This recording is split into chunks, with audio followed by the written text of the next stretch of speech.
সে বলেছিল কখনো ছেড়ে যাবে না, কিন্তু হঠাৎ করে কি হলো তার মাঝপথে তার মনে হলো আমি তার জন্য সঠিক নই।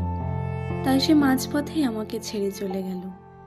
অনেক কথাই দিয়েছিল সে আমাকে, কিন্তু তার মধ্যে সে কোনো কথাটাই রাখতে পারল না। আমি তাকে বারবার একটাই কথা বলেছিলাম, কখনো ছেড়ে যাবে না তো? তার উত্তরে সে বলেছিল আমি ছেড়ে যাবার মানুষ নই। আমিও পাগলের মতো তার কথায় বিশ্বাস করে তাকে নিজের থেকে বেশি ভালোবেসেছিলাম। আর দেখো, সত্যি আজ সে প্রমাণ করে দিল আমি কতটা পাগল ছিলাম। আমার মনে আছে ও আমাকে একদিন বলেছিল, তোমার সাথে কথা না হলে আমাকে ভালো লাগে না। আর আজ দেখো, সে আমার সাথে কথা না বলে দিব্যি ভালো আছে।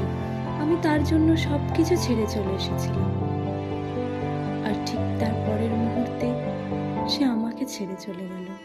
শেষবারের মতো আমি তাকে জিজ্ঞেস করলাম, যখন চলে যাওয়ারই ছিল তবে এসেছিলে কেন?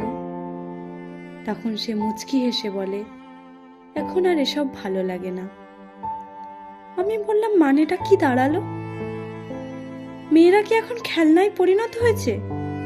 যখন তোমার ভালো লাগলো তুমি খেললে, তারপর ফেলে দিলে। তুমি আমাকে ঠকালে তো।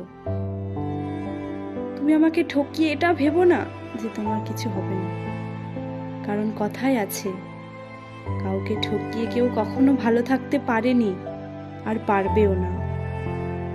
অশেষ ধন্যবাদ তোমাকে আমার বন্ধ চোখটা খুলে দেওয়ার জন্য, আমার বিশ্বাসটা ভঙ্গ করার জন্য।